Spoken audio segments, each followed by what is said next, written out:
Zambia on Friday officially commissioned 3 state-of-the-art milling plants funded by China. The 3 industrial milling plants, with a combined capacity to produce 520 tons of mealie meals per day, are expected to enhance food security and stabilizing the price of mealie meals in the country. The commissioning ceremony was attended by Du Xiaohui, the Chinese ambassador to Zambia, and Ambrose Lafuma, Zambia's defense minister.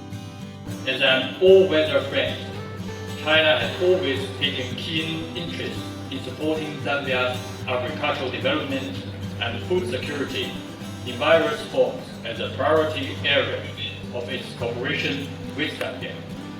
China is open to other new proposals to tap the potential of China-Zambia agricultural cooperation. There is no doubt that the 3 plants combined will significantly add value to the production capacity of the nation and therefore assist in placing Zambia as the maize milling powerhouse of the Southern African region and, if possible, beyond.